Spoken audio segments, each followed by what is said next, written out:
જય દ્વારકાધીશ બધા મિત્રોને સ્વાગત છે તમારું નવા વ્લોગની અંદર। તો આજે આપણે વ્લોગ પાછો ચાલુ કરી દીધો છે। હમણાં 2-3 દિવસથી આપણે સમય નહોતો મળ્યો એટલે આજે વળી પાછો ચાલુ કરી દઈ। તો મિત્રો નજીકમાં રોડ ઉપરથી જાત્રાળુની બસ જવાની છે તો આપણે ત્યાં મળવા જવાનું છે, તો વ્લોગમાં બન્યા રહેજો। તો આપણી ગાડી લઈને નીકળી ગયા છીએ રોડ ઉપર, હજી થોડુંક આગળ આવશે બસ, તો તમને વ્લોગ જોવાની ખૂબ જ મજા આવશે એટલે જોતા રહેજો। તો આપણે રોડની સાઈડમાં ગાડી પાર્ક કરીને ઊભા છીએ ને અહીંયા મહાદેવનું મંદિર છે ને આ રસ્તેથી બસ આવવાની છે ને આપણે અહીંયા એમને વાટ જોઈને ઊભા હઈ।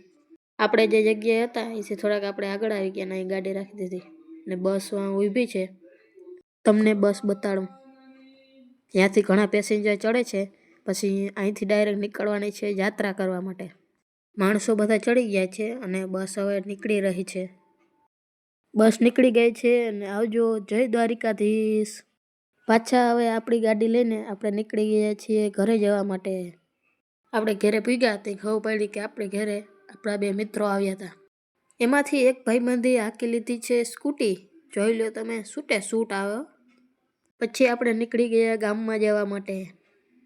તો આપણે ગામમાં પૂગી ગયા છીએ, જોઈ લો તમે, મોટા મોટા વલ્લા છે ને આ મહાદેવનું મંદિર છે। આ તો તમે જોયેલું જ છે અને તોય તમને બતાવી દઉં, અહીંયા આપણા મિત્રો બેઠા છે બધા।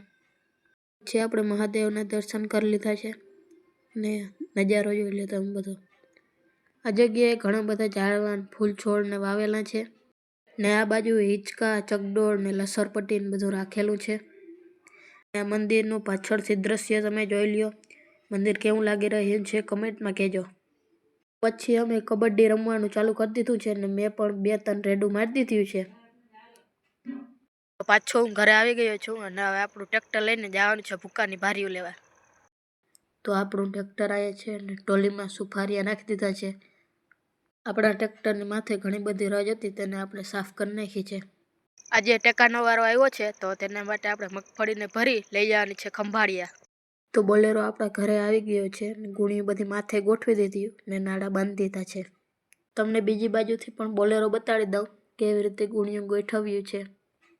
આ બાજુ નાળા હબાવ ટાઈટ બાંધી ને પેક કરી દીધું છે ને આ જગ્યાએ ગુણીઓનો ઢગલો હતો એ થઈ ગયું ખાલી। તો આપણે ગાડી લઈને નીકળી ગયા છીએ ને બોલેરો હજી વાહે આવે છે। તો આપણે ખંભાળિયા પૂગી ગયા છે ને અહીંયા ઘણા બધા ટ્રેક્ટર પડ્યા છે, ઘણા ખાલી છે ને ઘણા ભરેલ છે। તો આ ખંભાળિયાનો લાલપડા ગામનો ટેકો છે, જોઈ લો તમે, ઘણા બધા ગુણી ભરેલ છે। ખટારા પડ્યા પછી ભરી ભરીને લઈ જાય। આજુબાજુના ગામમાં જેનો વારો અહીંયા આવ્યો હોય એ ટ્રેક્ટર કે બોલેરા ગમે એ ભરીને અહીંયા લઈ આવે છે।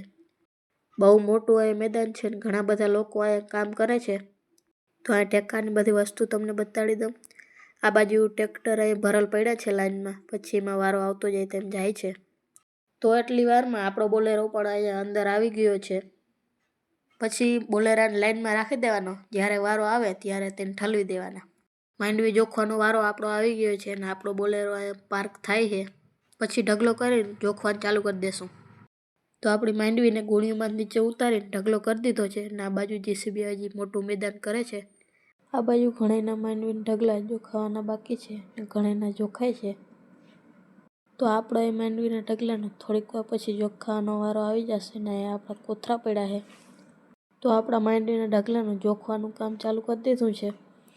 તો આ ટેકામાં ઘણા બધા મજૂરો કામ કરે છે, તેમાં ઘણા જોખે છે અને ઘણા એમાં ગુણીઓ ઉપાડીને બીજી જગ્યાએ મૂકે છે, એવું ઘણું કામ આગળ પાછળ કરે છે।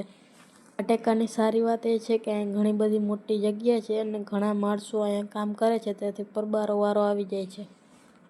તો આપણો માંડવીનો ઢગલો હું તમને બતાડી દઉં, થોડોક જ જોખવાનો બાકી છે અને મોટા ભાગનો તો જોખાઈ ગયો છે। આ ભાઈઓ ગુણીઓને ભરી સાઈડમાં રાખતા આવે છે।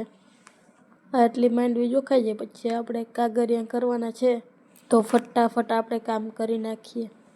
ખંભાળીએ બધું કામ કરીને હું આવી ગયો છું આપણી વાડીમાં, જોઈ લ્યો તમે મકાઈ। આ આપણે કપાસ ઉપાડીને પછી પાછી વાવી હતી તોય આ એવડી થઈ ગઈ છે।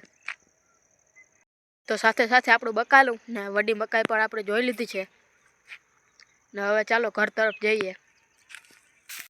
તો આજના વ્લોગમાં એટલું જ। વિડીયોને લાઈક કરી દેજો, શેર કરી દેજો અને ચેનલને સબસ્ક્રાઈબ કરી દેજો। મળીએ એક નવા વ્લોગમાં।